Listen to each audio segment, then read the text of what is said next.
हाँ जी बच्चों, क्या हाल चाल है सबका। स्टूडेंट्स, आज हम शुरू करेंगे अपना next topic which is interference of light. ये वेव ऑप्टिक्स जो हम चैप्टर कर रहे हैं, चैप्टर नंबर 10, उसका नेक्स्ट टॉपिक है। सो इंटरफेरेंस ऑफ लाइट को कंसेप्चुअली समझना है पहले हमने कि भाई होता क्या है इंटरफेरेंस ऑफ लाइट, किस तरह से हमारे पास स्पेस के अंदर या स्क्रीन के ऊपर कहीं कहीं पे लाइट के कारण मैक्सिमम इंटेंसिटी हमें नज़र आती है और कहीं कहीं पे हमें डार्क एरिया नज़र आता है। तो इस तरह से जो इंटेंसिटी ऑफ लाइट की जो रीडिस्ट्रीब्यूशन हो जाती है स्क्रीन के ऊपर, वो कैसे होती है, इंटरफेरेंस का फिजिकल मीनिंग क्या है, वो अभी हम इस टॉपिक में पहले समझेंगे। थोड़ा सा थ्योरेटिकल सा टॉपिक है। सो उसके बाद जो मेन डेरिवेशन है हमारी आज की, वो है superposition of two monochromatic light waves of different intensities. So superposition का मतलब क्या होता है? सुपरपोजिशन का मतलब होता है कि जब हम एक लाइट वेव को दूसरी लाइट वेव के साथ आपस में इंटरफेयर करवाते हैं। तो अभी मैं आपको समझाऊंगा कैसे। तो इसमें हमने डेरिवेशन करनी है, हमने दो मोनोक्रोमेटिक लाइट वेव्स को कंसिडर करना है। सो मोनोक्रोमेटिक का मतलब है कि दोनों की जो फ्रीक्वेंसी है या जो वेवलेंथ है दोनों लाइट वेव्स की, वो इक्वल है, एक ही है, सिंगल है। ठीक है। सो दो अलग अलग लाइट वेव्स लेंगे, उनकी इंटेंसिटीज डिफरेंट हो सकती हैं। सेम इंटेंसिटी वाला स्पेशल केस भी इसमें आएगा। सो उनकी सुपरपोजिशन करवानी है, आपस में उनको इंटरफेयर करवाना है, मिक्स करना है दोनों लाइट वेव्स को। उससे क्या होगा? उससे हमारे पास किसी किसी पॉइंट पर, मतलब जिस जहाँ पे हम उनको सुपर इम्पोज करवा रहे हैं, वहाँ पे अलग अलग पॉइंट्स पर हमारे पास रिजल्टेंट इंटेंसिटी अलग अलग होगी। रिजल्टेंट इंटेंसिटी का मतलब है, देखो दो लाइट वेव्स हैं, एक की इंटेंसिटी I1, एक की I2। सो दोनों ऐड हो जाएंगी जहाँ पर, वहाँ पे इंटेंसिटी क्या होगी, लेट अस सी। और जहाँ पे दोनों एक दूसरे को कैंसिल करेंगी वहाँ पे इंटेंसिटी डिफरेंट होगी। और कुछ पॉइंट स्पेस में ऐसे भी होंगे जहाँ पे उनमें ना तो कंप्लीटली ऐड हो रही है ना सब्ट्रैक्ट, बट थोड़ी सी कैंसिलेशन हो रही है, पार्शियल ऐड और पार्शियल सब्ट्रैक्ट हो रही है इंटेंसिटी। सो वो हम देखेंगे कि रिजल्टेंट इंटेंसिटी का जो एक्सप्रेशन है वो कौन कौन से फैक्टर्स पे डिपेंड करता है। सो इसमें हमें इसको ड्राइव करना है। एक्सप्रेशन मैं आपको बता ही देता हूँ जो हमने इसमें ड्राइव करना है। ये एग्जाम में भी पूछा जाता है। IR is equal to I1 plus I2 plus 2 under root I1 I2 cos phi. तो ये ना एक्सप्रेशन होता है, डेरिवेशन होती है, एग्जाम में पूछा जाता है कि भाई रिजल्टेंट इंटेंसिटी का फॉर्मूला ड्राइव करो। इसमें जो फाई है ना, वो दोनों लाइट वेव्स के इन बिटवीन जो फेज डिफरेंस है ये वो है। तो इसके बारे में भी बात करेंगे, इसको ड्राइव करना हमें। और इसके बाद फिर सेम इक्वेशन में से हमने कंस्ट्रक्टिव और डिस्ट्रक्टिव इंटरफेरेंस की कंडीशंस निकालनी है। सो पहले ये समझेंगे इंटरफेरेंस होती क्या है, कंस्ट्रक्टिव का क्या मतलब है, डिस्ट्रक्टिव का क्या मतलब है। फिर उसके बाद हमें ये समझ आएगा कि ये कंडीशंस कैसे ड्राइव करते हैं। तो ये जो टॉपिक है ये हमारे एग्ज़ाम्स के लिए बहुत इंपॉर्टेंट है, क्योंकि ये डायरेक्ट डेरिवेशन आती है, CBSE के एग्ज़ाम में भी पूछी जाएगी। और स्टेट के जो हमारे पास जैसे पंजाब स्कूल एजुकेशन बोर्ड है, जितने भी स्टेट बोर्ड्स हैं, उनके जो फाइनल एग्जाम्स होते हैं वहाँ पर ये 3 मार्क्स में डायरेक्ट डेरिवेशन पूछी जाती है। लैंग्वेज चेंज हो सकती है क्वेश्चन की, बट पूछी जाती है। ठीक है, तो इंपॉर्टेंट है ड्राइव करना भी। और इसके बाद जो इसके रिजल्ट्स हैं उनको याद रखना बड़ा ज़रूरी है, क्योंकि अगले आने वाले जितने भी टॉपिक्स हैं इंटरफेरेंस ऑफ लाइट के, वहाँ पर ये रिजल्ट्स जो हैं इस फॉर्मूले के, वो हमारे काम आने वाले हैं। सो आज का लेक्चर बहुत इंटरेस्टिंग है, बड़े ध्यान से इसको समझेंगे और कैसे करना है लिखेंगे। ठीक है, तो हमारा टॉपिक है इंटरफेरेंस ऑफ लाइट। सो पहले समझते हैं इंटरफेरेंस ऑफ लाइट क्या है। देखो बच्चों, सबसे पहले सबसे सिंपल एग्जांपल है, जैसे मैंने बताया था लास्ट लेक्चर में भी, कि एक आपके पास बीकर है, उसके अंदर पानी भरा हुआ है। तो आपने 2 कंकर फेंके, साइमल्टेनियसली जाके गिरे वो, तो वहाँ से इस तरह से वाटर की वेव्स जनरेट हुई। सो वो वाटर वेव्स कहीं ना कहीं पे जाके आपस में टकराएंगी।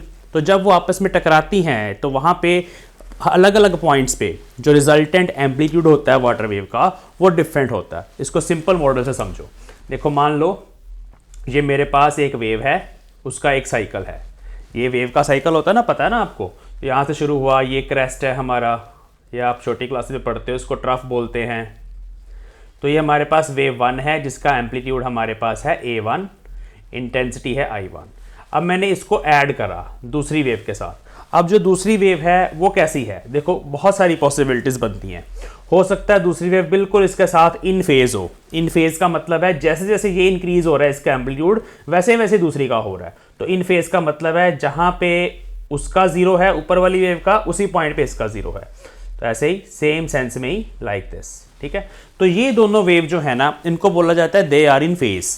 इन दोनों वेव्स के लिए अगर वो इन फेज़ हैं, एक दूसरे के साथ साथ ऐसे बढ़ रही हैं और साथ साथ कम हो रही हैं, तो उसके लिए जो फेज डिफरेंस होगा, फाई यहाँ पे फेज डिफरेंस है 2 वेव्स के बीच में, वो 0 होगा। इस चीज़ को फिजिकली समझो आप। तो जब ये दोनों वेव्स आपस में ऐड हो जाएंगी, सुपरपोजिशन का मतलब ऐड हो जाना, आपस में मिक्स हो जाना, तो जब ये दोनों वेव्स आपस में सुपर इम्पोज हो जाएंगी तो जो रिजल्टेंट वेव आएगी वो कैसी आएगी, वो यहाँ पे आप देखिए इसका एम्पलीट्यूड जो भी है इस पॉइंट पे वो उसके कॉरस्पॉन्डिंग जो दूसरी वेव का एम्पलीट्यूड है A2 वो आपस में ऐड हो जाएंगे, सिंपल सी बात है। तो एक बड़ी वेव नजर आएगी ऐसे। इस तरह की इंटरफेरेंस को बोला जाता है कंस्ट्रक्टिव इंटरफेरेंस। एम्पलीट्यूड यहां पे डबल होगा, ठीक है, एम्पलीट्यूड डबल होगा, सिंपल सी बात है, लेकिन इंटेंसिटी डबल नहीं होगी, इंटेंसिटी कुछ और होगी। सो जो रिजल्टेंट इंटेंसिटी है यहां पे IR वो यहां पे I1 प्लस I2 से ज्यादा होती है। ऐसा नहीं है कि जैसे मान लो एक अंधेरा कमरा है, वहां पे मेरे पास 2 टॉर्च लाइट हैं, तो मैंने 2 टॉर्च लाइट पहले एक जगह आई, इंटेंसिटी I1 की यहाँ पे, फिर मैंने दूसरी जगह आई, इंटेंसिटी I2 की यहाँ पे। तो आपको जो स्पॉट नजर आ रहा है ना, वहां पे जो फाइनल सपोर्ट बना, आपको ऐसे लगेगा कि लाइट डबल हो गई है जस्ट, और कुछ नजर नहीं आएगा। वहां इंटरफेरेंस नहीं हो रही, वहां पे सिंपली एडिंग हो रही है लाइट की, इंटेंसिटी की रीडिस्ट्रीब्यूशन नहीं हो रही। ये कुछ डिफरेंट है। इंटरफेरेंस ऑफ लाइट में क्या होता है कि जहां पर एम्पलीट्यूड बिल्कुल आपस में मैच करेंगे, जहां पर ये दोनों वेव्स इन फेज होंगी जिस पॉइंट पे, वहां पे हमें जो रिजल्टेंट इंटेंसिटी मिलेगी वो दोनों की इंटेंसिटी के सम से ज्यादा मिलेगी, उससे ज्यादा मिलेगी, कहीं और से आ जाएगी वो इंटेंसिटी। वो कहां से आएगी समझ लो जरा इसको। दूसरी सिचुएशन है डिस्ट्रक्टिव इंटरफेरेंस की। मान लो एक वेव ये है आपके पास, ये उसका साइकिल है, और दूसरी वेव का साइकिल इससे उल्टा है, इसको बोलते हैं they are out of phase. ठीक है, ये समझेंगे टर्मिनोलॉजी ना। जैसे यहां लिखा था कि these waves are in phase with each other, इनको बोला जाता है they are out of phase. तो अब यहां पे क्या होगा, यहां पे देखो अगर यहां पॉजिटिव A1 है उसके कॉरस्पॉन्डिंग नेगेटिव A2 है। अगर A1 A2 दोनों एक दूसरे के बराबर है, इक्वल इंटेंसिटी की अगर दोनों वेव्स हैं या इक्वल एम्पलीट्यूड की वेव्स हैं, तो क्या होगा, इनका रिजल्ट क्या होगा, दोनों को ऐड करके 0, क्योंकि ये प्लस ये माइनस आपस में कैंसिल हो जाएगा। यहां पे इतना प्लस इतना माइनस आपस में दोनों कैंसिल हो जाएंगे। So answer will be 0। They are completely out of phase. Out of phase का मतलब होता है कि जो दोनों का फेज डिफरेंस है वो 180 डिग्री है। सो वेव्स यही होती है ना, इस तरह से सिनोसॉइडल वेरिएशन। अब एक वेव की अपनी सिनोसॉइडल वेरिएशन है, दूसरी वेव की अपनी सिनोसॉइडल वेरिएशन है, वो दोनों कहीं ना कहीं जाके मिल रही हैं। अब उस पॉइंट पर अगर क्रेस्ट क्रेस्ट से मैच हो गया, ट्रफ ट्रफ से मैच हो गया, that is called constructive interference.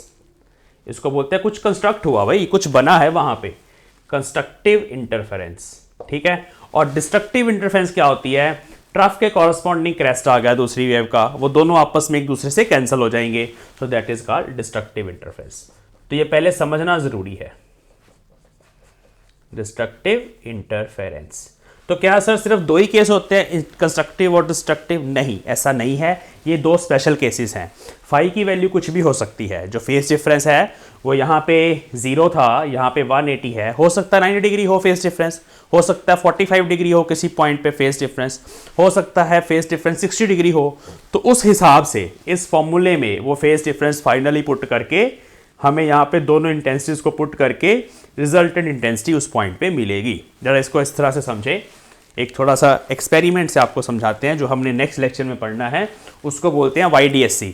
But पहले आप इसको नोट डाउन कर लो थोड़ा सा, क्या हम कर रहे हैं और इसके साथ साथ मीनिंग क्या है दोनों का। चलिए अब देखो, एक छोटे से एग्जाम्पल से आपको समझाता हूं कि कैसे ये इंटरफेरेंस पैटर्न बनता है किसी स्क्रीन पे। तो नेक्स्ट लेक्चर में हमने करना है Young's double slit experiment, which is very important. ये नेक्स्ट लेक्चर में करेंगे। वहाँ पे हम ये देखेंगे कि हमारे पास एक स्क्रीन है, ऐसे ना स्क्रीन है, यहाँ पे 2 लाइट के सोर्सेज हैं। मैं बड़ा सिंपल सा मॉडल बना रहा हूँ सिर्फ आपको समझाने के लिए। सो यहाँ पर हमारे पास ऐसे मिड पॉइंट है, दोनों सोर्सेज के बीच में जो डिस्टेंस है उसका मिड पॉइंट है, उसके सामने एक पॉइंट है। तो यहाँ से लाइट की रे गई ऐसे, और यहाँ से भी लाइट की रे गई ऐसे। तो ज्योमेट्री आपको बता रही है, from geometry you can see कि ये लेंथ और ये लेंथ दोनों आपस में इक्वल हैं। तो इन दोनों में कोई भी डिफरेंस नहीं है, दोनों लेंथ्स में। इसको थोड़ा टेक्निकल लैंग्वेज में बोला जाता है there is no path difference.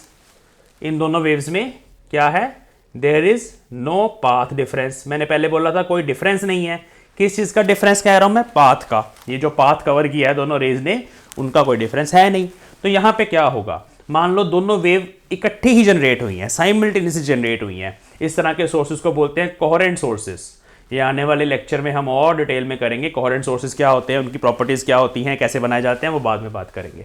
सो यहां से भी जो वेव जनरेट हुई है उसके कॉरस्पॉन्डिंग यहां से भी जनरेट हुई है। तो ऐसे गई, रे थी बट है तो वेव ना, ऐसे। जैसे मान लो इसका एक वेव, इसको बोलेंगे 1 लैम्डा, ये 1 लैम्डा है हमारा। इसका एक लैम्डा गया, फिर एक लैम्डा और गया, एक लैम्डा और आगे चला गया, एक लैम्डा और आगे चला गया, एक और लास्ट में आधा लैम्डा यहाँ पे पहुँचा, आधा ही पहुँचा, कोई बात नहीं। सेम ही नीचे वाले के साथ हो रहा है ऐसे,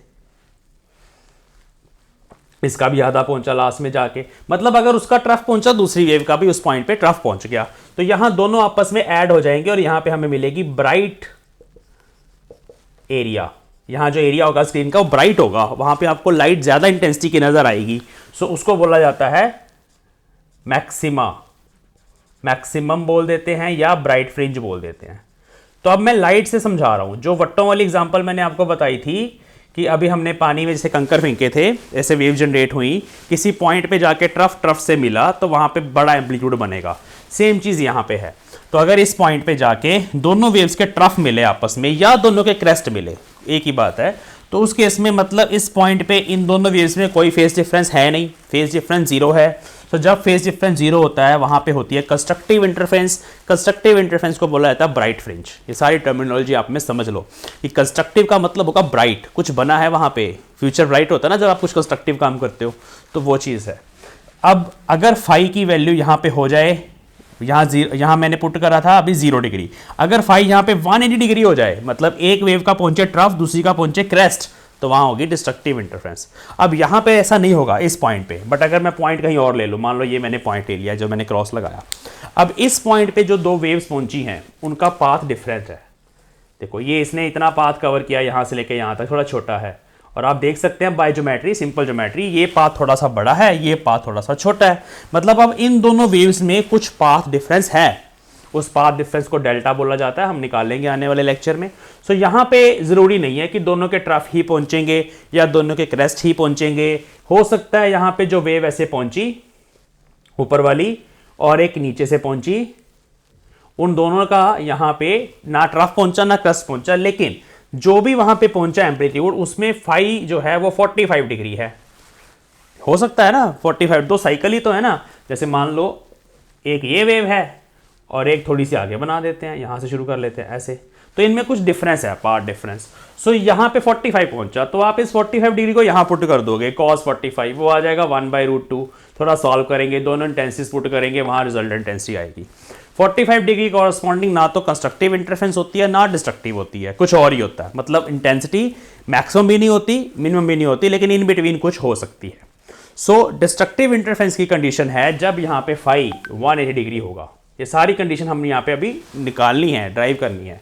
तो जब फाई यहाँ 180 डिग्री होगा तो यहाँ देखो आप पुट करेंगे ना cos 180 विच इज -1, तो यहाँ माइनस का फैक्टर आ जाएगा। मतलब I1 प्लस I2 में से कुछ इंटेंसिटी माइनस हो रही है। सो वहाँ पे जो रिजल्टेंट इंटेंसिटी होती है वो दोनों के सम से कम होती है। तो डिस्ट्रक्टिव के केस में यहाँ पे जो मेन पॉइंट है वो लिख लेंगे at point of constructive interference, जो रिजल्टेंट इंटेंसिटी होती है that is greater than the sum of two intensities at point of destructive interference, जो नेट इंटेंसिटी होती है that is less than the sum of two intensities. मतलब जो light की intensity है वो रीडिस्ट्रीब्यूट हो चुकी है, कहीं कहीं पे सम से कम है, कहीं कहीं पे सम से ज्यादा है। ठीक है, और अगर ऐसा है, अगर मान लो रिजल्टेंट इंटेंसिटी सिर्फ दोनों के सम के बराबर ही आ जाए, ना तो उससे बड़ी हो ना कम हो, अगर कोई ऐसा पॉइंट है तो उसका मतलब वहां पे क्या हो रहा है, कुछ भी नहीं हो रहा, वहां पे नो इंटरफेरेंस। वो सिंपल टॉर्च वाली एग्जांपल होती है, वहां पे कोई इंटरफेरेंस नहीं हो रही, वो सिंपल टॉर्च वाली एग्जांपल है, जैसे इसको हम बोल देते हैं जनरल इल्यूमिनेशन। तो ये आप ना सारे पॉइंट्स पहले अपनी कॉपी पे डायग्राम बना के लिख सकते हो, ताकि जब आप इसको रिवाइज करें आप इसको समझ ले कि क्या इसकी कहानी है सारी, क्योंकि जब कहानी समझ आएगी तभी आप डेरिवेशन कर पाओगे। सो वीडियो को पॉज करके आप ये सारे पॉइंट्स जो मैंने लिखे हैं उनको कॉपी पे नोट डाउन करें, फिर हम ये डेरिवेशन अभी करने वाले हैं जो बहुत ईजी है और बहुत जल्दी हो जाएगी। चलिए ओके, तो आई होप आपने नोट डाउन किया। सो अभी हम ये ड्राइव करने वाले हैं फॉर्मूला जो मैंने अभी लिखा था। We are going to study superposition of two monochromatic light waves of different intensities. Monochromatic हैं, ध्यान रखना इस बात का, कैसे करना है। सो सुपरपोजिशन का मतलब होता है सिंपली ऐड करना आपको। So consider two light waves of amplitudes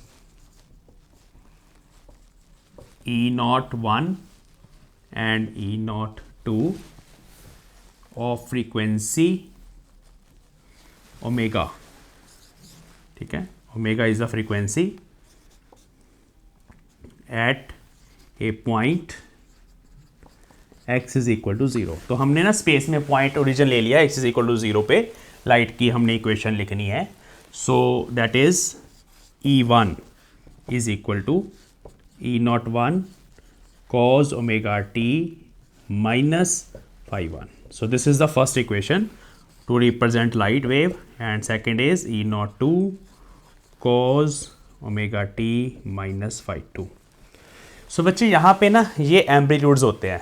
ये हम जब भी आपने EM वेव्स के चैप्टर में पढ़ा होगा कि हम इलेक्ट्रोमैग्नेटिक वेव को इस तरह से रिप्रेजेंट करते हैं E0 cos omega t minus kx. सो अगर हमारे पास कोई लाइट वेव है तो वो इस तरह से रिप्रेजेंट होती है. यहाँ भी वेक्टर आएगा क्योंकि एम्पलीट्यूड की भी डायरेक्शन होती है. अब मैंने x0 मान लिया यहाँ पे ना, क्योंकि जो इलेक्ट्रोमैग्नेटिक वेव है ना that is basically sinusoidal variation in both space and time. So हमने पोजीशन फिक्स कर दी, एक पॉइंट है वहाँ पे ऐसे वाली लाइट वेव आ रही है, टाइम के साथ एम्पलीट्यूड वहाँ पे वेरी कर रहा है एक पॉइंट पे. सो टाइम तो यहाँ पे है जिसके विद रिस्पेक्ट टू एम्पलीट्यूड हमारा वेरी कर रहा है क्योंकि यहाँ कॉस फंक्शन लगा हुआ है. So this is the amplitude, this is the instantaneous value of electric field vector.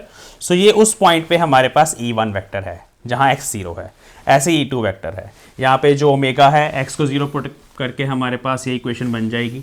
सो अब दोनों के साथ मैंने phi 1 phi 2 लगाया. ये क्या होते हैं? phi 1 phi 2, phi 1 and phi 2 are initial phases. Initial phase मतलब इसका मतलब होता है कि जब आप t को 0 पुट करेंगे तब लाइट का क्या फेस था. ज़रूरी नहीं है कि टाइम t 0 पे हमारे पास लाइट ऐसे जनरेट हुई है, हो सकता है कहीं और से जनरेट हुई हो ऐसे. सो वो इनिशियल फेज होता है. ठीक है, इसको आप समझेंगे. और फेज डिफरेंस क्या होगा? सो हेयर अगर हमारे पास phi 2 माइनस phi 1 का जो फैक्टर होगा वो दोनों वेव्स के बीच में क्या होगा? Phase difference. वो हम आगे जाके भी इसको बनाएंगे. सो this is equation 1, this is equation 2. Omega देखो दोनों केस में मैंने सेम रखा है. यहाँ पे ओमेगा सेम क्यों रखा है? क्योंकि मैं बता रहा हूँ कि ये मोनोक्रोमेटिक लाइट चाहिए. यहाँ पे अगर आपने इंटरफेरेंस पैटर्न बनाना है ना तो दोनों लाइट वेव एक दूसरे के जैसे ही होंगी. इंटेंसिटीज उनकी डिफरेंट हो सकती हैं, जैसे यहाँ पे एम्पलीट्यूड डिफरेंटली है ना, और आपको पता है कि भाई intensity is actually directly proportional to amplitude square. ये भी याद रखना, आगे जाके काम आएगा. लाइट की इंटेंसिटी उसके एम्पलीट्यूड के स्केयर के डायरेक्टली प्रोपोर्शनल होती है. सो अगर एम्पलीट्यूड डिफरेंट है तो मतलब इंटेंसिटीज भी डिफरेंट होंगी. ये I1 इंटेंसिटी की लाइट है, ये I2 इंटेंसिटी की लाइट है, याद रखना. सो एम्पलीट्यूड में भी different but omega must be same in this case. यहाँ पे ओमेगा 1 ओमेगा 2 मत करना, उससे गलती हो जाएगी. phi 1 phi 2 रखना है. t वेरिएबल है, t को एज इट इज रहने देंगे. सो this is the two waves. Resultant अभी निकालना है. सो अब इन दोनों की सुपरपोजिशन करनी है. So by superposition of E1 and E2. आप वेक्टर मत लगाइए क्योंकि हम सिंपली इलेक्ट्रिक फील्ड वेक्टर की बात कर रहे हैं. तो जब हम इनकी सुपरपोजिशन करेंगे तो क्या होगा कि जो नेट एम्पलीट्यूड या net instantaneous value of electric field होगी ER, that will be sum of these two. E01 cos omega t minus phi 1 simply add करना है, plus E02 cos omega t minus phi 2. तो मैंने just in दोनों को अभी add किया. यहाँ तक आप लिख लीजिए कॉपी पे. चलो साथ साथ बना लो नोट्स. मैं अब इसको हेडिंग को रब कर रहा हूँ. आई होप आपने हेडिंग लिखी हुई है पहले. तो अब हमने इसको सॉल्व करना है. ये जो इक्वेशन है हमारी which is very easy to solve. तो resultant value of electric field vector क्या आएगी? E01 एज इट इज रहेगा, cos A माइनस बी. इसको खोल लेंगे. So it is cos A cos B plus sin A sin B. तो ये simple formula है मेरे पास. इसको आपने इस तरह से खोलना है. cos A minus B, cos A की जगह ओमेगा t है, cos B की जगह phi 1 है, plus sin A sin B. तो ये हो गया यहाँ तक प्लस ई नॉट टू, इसको भी खोल लेंगे सेम ऐसे ही। सो अगेन कॉज ए कॉस बी, अब फाई टू आएगा यहाँ पे क्योंकि अभी बी जो है वो फाई टू है, ध्यान से देखी जाओ बस आप, plus sine A sine B. Okay, सो अब हमें क्या करना है, देखिए यहाँ पे ना कॉज ओमेगा टी जहाँ जहाँ आ रहा है, देखो यहाँ कॉज ओमेगा टी आ रहा है, उसको हमें कॉमन लेना है। Show cause omega T common ले लेंगे, दोनों में से ले लिया मैंने एक ही स्टेप में। अंदर क्या बचा, E not one cos phi one, यहाँ से सिर्फ ये बचा, यहाँ से क्या बचा plus E not two cos phi two. तो बहुत सिंपल है, मैंने पहले कॉस ओमेगा टी को बाहर लिख लिया और यहाँ से अंडरलाइन करके दिखा देता हूँ आपको डिफरेंट कलर से। यहाँ से E not one cos phi one, यहाँ से E not two cos phi two, ये फैक्टर हमारे पास ब्रैकेट के अंदर आ गया। अब इसी तरह से दूसरी जो टर्म है उसमें से साइन ओमेगा टी देखो यहाँ भी है यहाँ भी है, इसको कॉमन लेना हमें। So plus sine omega T common अंदर आएगा, साइन ओमेगा टी के साथ है E not one sine phi one, देखो यहाँ से ई नॉट वन इधर मल्टीप्लाई हुआ sine phi one plus E not two sine phi two. तो इस तरह से इसको लिख लेना आपने। अब बच्चे यहाँ पे ये जो टर्म है इस कर्ली ब्रैकेट के अंदर ये कांस्टेंट टर्म है, देखो इसमें टाइम नहीं आ रहा, टाइम बाहर चला गया, it is just a constant. Phi one phi two initially fixed हैं, they are constants, cos phi one cos phi two भी कुछ कांस्टेंट होंगे, E not one E not two जो है वो एम्पलीट्यूड्स हैं वेव्स के, वो भी कांस्टेंट्स हैं, it is just a constant. तो इसको थोड़ा सिंप्लीफाई करने के लिए हम यहाँ पे पुट करेंगे ई नॉट कॉस फाई, इस पूरी कर्ली ब्रैकेट को मैंने कर्ली ब्रैकेट के अंदर ई नॉट कॉस फाई बोल देना है, और इसको साइन ओमेगा टी ऐसे ही रहेगा और यहाँ आएगा ई नॉट साइन फाई। ठीक है, तो ये हमारे पास इस तरह से बनेगा। अब ये देखिए फिर से फॉर्मूला मेरा वही बना, यहाँ से ई नॉट कॉमन अगर मैं ले लूँ, यहाँ लिखेंगे cos omega T cos phi plus sine omega T sine phi bracket के अंदर। So this can be written as E not cos omega T minus phi. तो वही same formula cos A cos B plus sine A sine B वाला लग गया और ये बन गया E not cos omega T cos A minus B वाला फॉर्मूला बन गया। तो यहाँ तक मेरे पास ये रिजल्टेंट जो हमारी वेव है उसका इंस्टेंटेनियस एम्पलीट्यूड या उसका हम डिस्प्लेसमेंट भी बोल देते हैं वो आ गया। सो ई आर क्या आ गया मेरे पास, E not cos omega T minus phi. So ये हमारे पास रिजल्टेंट वेव है, this is resultant wave as a function of time.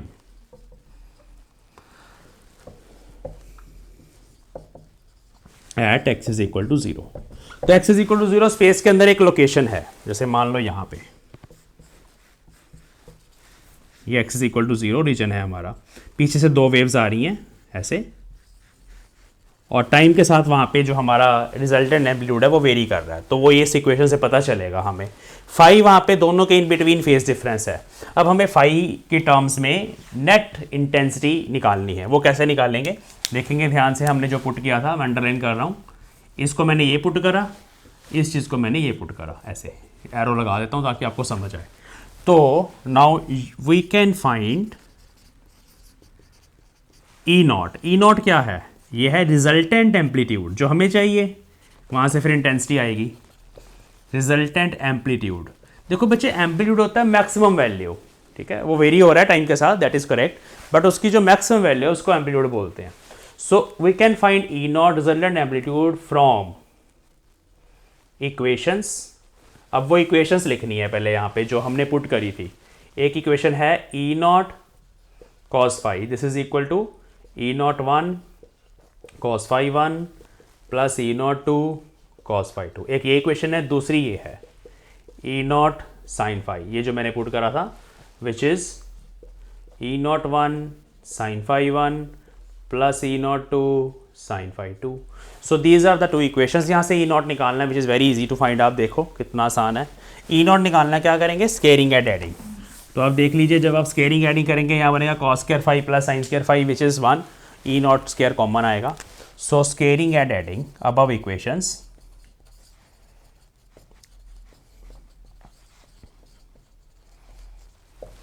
ये बना E not square common cos square phi plus sine square phi. इधर क्या आया, इसका स्क्वायर। अब इसका होल स्क्वायर आएगा पूरा, याद रखना क्योंकि ये दो चीज़ें ऐड हो रही हैं। तो इसका होल स्क्वायर मैं डायरेक्टली कर रहा हूँ, तो A square plus B square plus 2ab।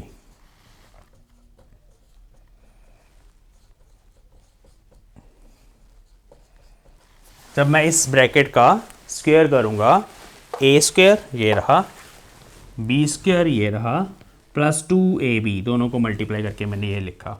अब स्केयरिंग हो गई इस टर्म की, प्लस एडिंग हो रही है, तो ये इसका भी पूरा ऐसे हमने पूरी ब्रैकेट का स्क्वायर करके यहाँ ऐड करना है। तो ये बनेगा E not 1 square sine square phi 1 plus E not 2 square sine square phi 2 plus, अब फिर से जब आप करेंगे 2ab वाली टर्म यहाँ पे वैसी आएगी। सो 2 E not 1 E not 2, cos की जगह भी साइन वाली टर्म्स आएंगी, साइन फाई 1 साइन फाई 2। तो ये एक बड़ी सी इक्वेशन आ गई है स्केयरिंग एंड एडिंग करके, which is very simple to solve. अब इसमें भी आप देखिए, यहाँ है कॉस स्क्वायर फाई 1, यहाँ है साइन स्क्वायर फाई 1, तो वो 1 हो जाएगा दोनों का सम। ई नॉट 1 का स्क्वायर कॉमन आया, ब्रैकेट में cos square phi 1 plus sine square phi 1 which is 1। तो मैं पहले सीधा लिख रहा हूँ, 1 नहीं लिख रहा मैं। सो जब आप इसको और इसको ऐड करेंगे, ई नॉट 1 स्क्वायर बचेगा बस, प्लस उसके बाद जब आप इस टर्म को और इस टर्म को ऐड करेंगे तो ई नॉट 2 स्क्वायर कॉमन आएगा, ई नॉट 2 स्क्वायर यहाँ आएगा cos square phi 2 plus sine square phi 2 which is again 1, लिखने की जरूरत नहीं है, प्लस ये जो टर्म्स हैं ये वाली और एक ये वाली। अब इसमें से कॉमन देख लीजिए, 2 ई नॉट ई1 कॉमन है, 2 E not 1 E not 2 common है, अंदर क्या बचा, cos phi 1 cos phi 2 plus sine phi 1 sine phi 2। ये फिर से वही फॉर्मूला बन गया कॉस ए माइनस बी का। सो यहाँ आ जाएगा कॉस फाई 1 माइनस फाई 2। इधर क्या बचा, सिंपली ई नॉट स्क्वायर। तो this is the resultant amplitude. यहाँ तक पहले लिख लो, फिर इस इक्वेशन को अभी लिखूंगा मैं। वीडियो पॉज कर लो, अगर कुछ रह गया है साथ साथ नहीं लिखा तो आप यहाँ तक पहले नोट्स बना लो। चलो, तो अब हमने इस इक्वेशन को दोबारा से ऊपर लिखना है और फिर इसको डिस्कस करना है। तो हमारी रिजल्टेंट वेव की जो इक्वेशन आई थी वो डिफरेंट थी, ये रिजल्टेंट एम्पलीट्यूड है। याद रखना कि सर ये क्या है, resultant amplitude. E not square is resultant amplitude square. चलो, तो ये मैं ना दोबारा से लिख रहा हूँ यहाँ पे। So E not square is E not 1 square plus E not 2 square plus 2 E not 1 E not 2 cos A minus B cos phi 1 minus phi 2। चाहे फाई 2 माइनस फाई 1 लिखो, चाहे फाई 1 माइनस फाई 2 लिखो, कोई फ़र्क नहीं पड़ता। Cause is even function, उस minus का कोई इफेक्ट नहीं पड़ेगा। इसको हम लिख लेते हैं कॉज फाई, तो ये सिंपली हो जाएगा क्योंकि ये फेस डिफरेंस हो गया ना, दोनों फेस का डिफरेंस फाई 1 माइनस फाई 2, तो इसको हम कॉज फाई लिख लेंगे। तो this is the final expression. बार बार लिख रहा हूँ मैं, लेकिन उसमें ही कर देता तो ठीक था। चलो, अब लिखना शुरू कर ही दिया है। तो this is the resultant amplitude at x is equal to 0। जो भी आपने लोकेशन ली है वहाँ पे स्क्रीन पे है x is equal to 0 point. चलो, तो ये हो गया वेयर फाई इज कॉल्ड। याद रखना, बड़ा इंपॉर्टेंट है ये फेज डिफरेंस, इसके ही ऊपर सारा दारोमदार है। कंस्ट्रक्टिव इंटरफेरेंस होनी कि डिस्ट्रक्टिव, यही डिसाइड करेगा फाई, और कोई नहीं करेगा। चलो, तो ये रिजल्टेंट एम्पलीट्यूड है। फिर से बता रहा हूँ, नाम याद रखना, रिजल्टेंट एम्पलीट्यूड का फॉर्मूला। ये स्केयर हटा देते हैं यहाँ से, यहाँ अंडर रूट लगा देते हैं पूरे के ऊपर। सो this is the formula for resultant amplitude E not. तो ये फॉर्मूला अंडर रूट के अंदर रहेगा, याद रखना। रिजल्टेंट एम्पलीट्यूड का ये फॉर्मूला है हमारे पास। अब हमें इंटेंसिटी की बात करनी है। सो उसके लिए हमें क्या करना है, so as intensity of light या intensity of any wave I is directly proportional to amplitude square. Therefore, अगर आपने इंटेंसिटी की टर्म्स में लिखना है तो रिजल्टेंट इंटेंसिटी IR, तो यहाँ स्केयर था उसकी जगह IR आ गया, यहाँ भी स्केयर है उसकी जगह I1 आ जाएगा, यहाँ भी स्केयर था उसकी जगह I2 आ जाएगा। यहाँ पे कुछ नहीं है, ना स्केयर है तो अंडर रूट आएगा, 2 ऐसे ही रहेगा, अंडर रूट I1 I2, जो फॉर्मूला मैंने स्टार्टिंग में बताया था cos phi। So this is the formula for resultant intensity at a point on the screen. ठीक है, दो वेव्स की जब आपने इंटरफेरेंस करवाई, सुपरपोजिशन करवाई, तो किसी पॉइंट पे जो नेट इंटेंसिटी है वो इस फॉर्मूले से पता चलेगी। अब यहाँ एक स्पेशल केस है कि अगर हमारे पास I1 I2 के ही बराबर है, दोनों सेम इंटेंसिटीज़ की रेज हैं, जो लाइट्स हैं दोनों वो सेम इंटेंसिटी की हैं। कैसे पता चलता है लाइट की इंटेंसिटी, कैसे कंट्रोल करते हो आप? देखो, अगर आपने रूम के अंदर एक ट्यूबलाइट जगाई है और फिर दूसरी जगा दी, 2 ट्यूबलाइट जगा दी, इंटेंसिटी डबल हो गई। यहाँ पे हम कैसे कंट्रोल करते हैं? देखो, स्लिट होती है, लाइट ना छोटे से होल में से बाहर आती है। अगर हम स्लिट की विड्थ को डबल कर दें, होल थोड़ा बड़ा कर दें या डबल कर दें, तो इंटेंसिटी भी डबल हो जाती है। सो लाइट की इंटेंसिटी स्लिट विड्थ से कंट्रोल होती है, स्लिट की विड्थ से, वो हम आगे भी डिस्कस करेंगे। बट अगर दोनों की विड्थ बराबर है तो दोनों की इंटेंसिटी भी बराबर होगी सोर्सेज की, तो यहाँ पुट करेंगे। तो ये फॉर्मूला देखना कैसे मॉडिफाई होता है। इस केस में डायरेक्ट यूज़ होया करेगा ये फॉर्मूला न्यूमेरिकल्स में। यहाँ I0 आ जाएगा, यहाँ I0 आ जाएगा, यहाँ 2 I0 स्केयर आ जाएगा अंडर रूट के अंदर, तो स्केयर और वो कट जाएगा, ऐसे रहेगा। ये बनेगा 2I0 plus 2I0 cos phi, ये बनेगा 2I0 common 1 plus cos phi, और 1 प्लस cos phi बन जाएगा 2 cos स्केयर 5/2। ठीक है, सो ये सॉल्व होके हमारे पास आ जाएगा 4I0 cos स्केयर 5/2। तो ये फॉर्मूला कब अप्लाई करना है? ये फॉर्मूला डायरेक्टली अप्लाई कर सकते हो। IR is 4I0 cos square 5/2 directly apply कर सकते हो जब क्वेश्चन में गिवन हो कि दोनों लाइट की इंटेंसिटीज़ जो हैं वो इक्वल है। या ऐसे बोला जा सकता है कि जहाँ से लाइट आ रही है उनकी जो सोर्सेज की जो विड्थ है, लाइट सोर्सेज की विड्थ, स्लिट्स की विड्थ, दे आर इक्वल।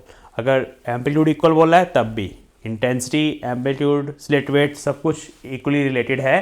तो अगर दोनों की इंटेंसिटी इक्वल है तो आप डायरेक्टली लगा दो यहाँ पे 4I0 cos स्केयर फाई, जो भी गिवन होगा डिग्रीज या रेडियंस में गिवन होता है फाई हमारे पास, तो वो एंगल जस्ट आपको यहाँ पुट करना है और आपके पास नेट इंटेंसिटी आ जाएगी। तब न्यूमेरिकल भी करेंगे, लेकिन यहाँ तक डेरिवेशन पहले आप कंप्लीट करिए। ओके, अब बच्चे हमने क्या करना है? अब ना इस फॉर्मूले में से हमने देखना है कि क्या कोई स्पेशल केसेस हैं जहां हमें पता चल जाए कंस्ट्रक्टिव इंटरफेरेंस कब होती है, डिस्ट्रक्टिव कब होती है और नो इंटरफेरेंस कब होती है। तो सारा कुछ फाई पे डिपेंड करता है। तो इस फॉर्मूले में से अभी हमने कंडीशंस निकालनी है। कौन सी कंडीशंस? एग्जाम में भी पूछा जाएगा। कंडीशंस कौन सी? Conditions for constructive interference, destructive interference and no interference. तो लेट अस राइट, इसके आगे ही है ये, कंडीशंस फॉर कंस्ट्रक्टिव। कंस्ट्रक्टिव का मतलब होता है मैक्सिमा मिलेगा, मैक्सिमा भी बोल देते हैं या ब्राइट फ्रिंज बोल देते हैं कि वहाँ पे ब्राइट फ्रिंज बनेगी। या आगे जाके और चीज़ें क्लियर होंगी। सो कंस्ट्रक्टिव इंटरफेरेंस, दूसरा डिस्ट्रक्टिव, उसका मतलब होता है मिनिमा। लैंग्वेज बता रहा हूँ, मिनिमा बोल देते हैं या डार्क फ्रिंज बोल देते हैं, एक ही बात है। और थर्ड है नो इंटरफेरेंस, उसका कोई ज़्यादा है नहीं रोल, बट हमें इनकी कंडीशंस निकालनी है। पहले हम निकालेंगे conditions in terms of phase difference, in terms of phase difference phi. ठीक है, तो फिर हम पाथ डिफरेंस की भी बात करेंगे। देखिए बच्चे, बड़ा सिंपल सी फंडा है यहाँ पे। cos फाई की वैल्यू +1 जब होगी, यहाँ प्लस रहेगा, कंस्ट्रक्टिव इंटरफेरेंस होगी। cos फाई की वैल्यू जब -1 हो जाएगी, 1 डिग्री पे आपको पता है, तो यहाँ माइनस आ जाएगा, वहाँ डिस्ट्रक्टिव हो जाएगी। cos फाई की वैल्यू जब 0 आ जाएगी तो ये टर्म पूरी की पूरी 0 हो जाएगी, सिंपली बचेगा I1 + I2, वो होता है नो इंटरफेरेंस। तो अब इसको लिखना कैसे है in terms of phi? Let us write. So as, फिर से फॉर्मूला रिकॉल करो, I1 + I2 + 2 √ I1 I2 cos phi. So when phi is 0 degree या 0 रेडियंस, अब cos का जो साइकिल है या साइन का जो साइकिल है पीरियड जिसको बोलते हैं 2 पाई का है. सो 0 2 पाई 4 पाई 6 पाई एंड सो ऑन. जब फाई की ये सारी वैल्यूज़ होंगी एंड तक जहाँ तक मर्जी ले जाओ इसको, तब हमारे पास cos phi 1 होता है सारी वैल्यूज़ पे.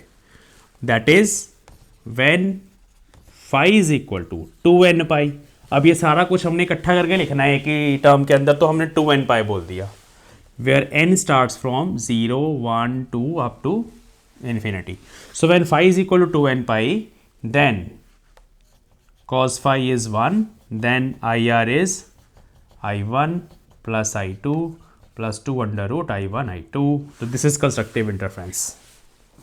कुछ ऐड हो गया ना, I1 plus I2 में कुछ ऐड हो रहा है, कहीं से इंटेंसिटी आके यहाँ पे डिस्ट्रीब्यूट हुई है.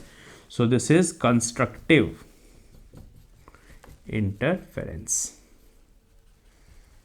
ठीक है, n is just a number, integer. दूसरी condition, when phi is equal to, देखो phi की वैल्यू जब हमारे पास पाई होती है, पाई मतलब पाई रेडियंस, या इसको आप 180 डिग्री भी बोल सकते हो. डिग्री और रेडियन को तो आपको कन्वर्ट करना आता होगा, नहीं आता तो याद रखेंगे कि जो 180 डिग्रीज है वो पाई रेडियंस होता है. ऐसे लिख लेना आपको. तो जहाँ भी 1 डिग्री निकालना है आप पाई बाय 180 रेडियन कर सकते हो. अगर आपको 1 रेडियन निकालना है तो आप 180 बाय पाई डिग्री कर सकते हो. ठीक है, यहाँ पुट कर दो बस, इसको यूज़ करके आप निकाल सकते हो डिग्रीज और रेडियंस की आपस में रिलेशन. मान लो आपको बोला गया कि भाई 2 पाई रेडियन कितना होगा, इधर 2 पाई लगाया, इधर भी 2 पाई लगा दो. 2 pi into 180 by pi degree, pi से पाई कटेगा वो होगा 360 डिग्री. तो इस तरह से रिलेशन निकाल सकते हो, वैल्यू निकाल सकते हो बाय यूजिंग दिस रिलेशन. याद रखना, वैसे आपको पता होगा. So when phi is equal to pi radians, pi के अलावा और क्या क्या हो सकता है, देखो इसे 2 पाई ऐड कर दो मतलब 3 पाई, और 2 पाई ऐड कर दो मतलब 5 पाई एंड सो ऑन. इसको शॉर्ट फॉर्म में लिख सकते हैं 2n plus 1 pi, where n again starts from 0, where n is equal to 0 1 2 up to so on. So अगर आप n1 से शुरू करना चाहते हो, n1 से शुरू कर लेते हैं ना, तो आप यहाँ -1 लगा दो, तो फिर n1 से शुरू हो जाएगा. वो आपकी इच्छा है, एक ही बात है. अगर आप देखो n1 से अब शुरू करोगे, यहाँ 1 आएगा, सो 2 इंटू 1 1 माइनस 2 इंटू 1 2 2 माइनस 1 1, सो पाई बन जाएगा. तो अगर आप ऐसे लिखेंगे तब भी चलेगा. ठीक है, कोई चक्कर नहीं है. सो अगर ऐसा है तो क्या होगा, देन cos phi इज -1. जब cos phi -1 आएगा, यहाँ -1 आया, यहाँ -1 आ गया, तो आंसर आ जाएगा, नेट इंटेंसिटी आ जाएगी I1 plus I2 minus 2 under root I1 I2. तो इसका मतलब है कि जो टोटल इंटेंसिटी है उससे कम आ रही है इस बार, कुछ नेगेटिव कुछ माइनस हो रहा है उसमें से. सो this is destructive interference, condition for destructive. ऐसे ही फॉर नो इंटरफेरेंस फाई कितना होना चाहिए, 90 डिग्री. सो इसके लिए फाई की वैल्यू पाई बाय 2 हो सकती है, 3 पाई बाय 2 हो सकती है, 5 पाई बाय 2 हो सकती है, और you can write phi is 2n minus 1 pi by 2 where n starts from 1. जब आप यहाँ 1 पुट करोगे पाई बाय 2 आ जाएगा, 2 3 एंड सो ऑन. तो शॉर्ट फॉर्म में ऐसे लिखा जा सकता है. तो इन सारे फाइज पे cos phi 0 होता है. सो उस केस में नेट इंटेंसिटी सिंपली दोनों का सम होती है. इसको बोलते हैं कि इंटरफेरेंस नहीं हुई, इसको बोलते हैं जनरल इल्यूमिनेशन हुई है. सिंपली लाइट जो है वो एक के ऊपर दूसरी आई है, बट उनकी रीडिस्ट्रीब्यूशन नहीं हुई. जैसे एक टॉर्च जलाई फिर दूसरी जगह दी, दोनों की लाइट जस्ट आपको ब्राइटर हो चुकी है, लेकिन पैटर्न नहीं बना वहाँ पे. सो ये तब होगा जब ये फाई की वैल्यूज़ होंगी. सो ये तीनों कंडीशंस जो अभी हमने निकाली हैं उनको थोड़ा हाईलाइट कर देते हैं ताकि आपको याद रहे. सो याद रखना है कि भाई कंस्ट्रक्टिव इंटरफेरेंस के लिए हमारा फाई 2n पाई है, एंड 0 से शुरू कर लो आप. ठीक है, डिस्ट्रक्टिव इंटरफेरेंस के लिए phi phase difference 2n minus 1 pi है, 2n माइनस 1 इंटू पाई है, एंड 1 से शुरू कर लो आप. और यहाँ पे फाई की value 2n minus 1 pi by 2 है, एंड 1 से स्टार्ट करके. सो इसको बोला जाता है, थोड़ा टेक्निकल लैंग्वेज में इसको बोला जाता है even integral multiple of pi. Even है ना, देखो सारे even integral multiple of pi. When phi is even integral multiple of pi then there is constructive interference. इस चीज को बोला जाता है odd integral multiple of pi. देखो यहाँ ऑड नंबर्स हैं, 3 पाई 5 पाई है ना, पाई भी था इससे पहले। So when phase difference phi is odd integral multiple of pi, then there is destructive interference. And when the phase difference phi is odd integral multiple of pi by 2, यहाँ था odd integral multiple of pi, यहाँ है odd integral multiple of pi by 2, तब हमारे पास होती है no interference की condition. तो ये तीनों condition in terms of phi आपने याद रखनी है पहले, और फिर नेक्स्ट लेक्चर में, कल की वीडियो में हम इस रिलेशन को इन टर्म्स ऑफ डेल्टा लेके जाएंगे। ये सारी कंडीशंस। डेल्टा क्या होता है? Path difference. मैंने बताया था ना, पाथ डिफरेंस बेसिकली दो रेज ने जो पाथ कवर करा उनमें जो डिफरेंस है वो भी कल समझाऊंगा आपको। सो डेल्टा की टर्म्स में कभी कभी हमें डेल्टा दिया होता है कि दो वेव्स में इतना पाथ डिफरेंस है, नेट इंटेंसिटी फाइंड करो, तो वहाँ पे वो फॉर्मूला, वो कंडीशन चलेंगी, वो हम कल करेंगे। उसके बाद हम इसके ऊपर, ये जो हमने आज रिजल्टेंट इंटेंसिटी का फॉर्मूला ड्राइव करा है, इसके ऊपर बेस्ड जो इंपॉर्टेंट न्यूमेरिकल प्रॉब्लम्स हैं ये हम कल की वीडियो में करेंगे, which is the lecture number 4 of wave optics. तो आज हम यहीं पे फिनिश करते हैं। आई होप आपको ये सब समझ आया। आप वीडियो को पॉज करके नोट्स बना लो, फिर मैं आपको गुड बाय बोलता हूँ। चलिए, तो आई होप आपने अपने नोट्स बना लिए हैं, ठीक है। तो हम मिलते हैं अपनी नेक्स्ट क्लास में। Thank you for watching. Thanks.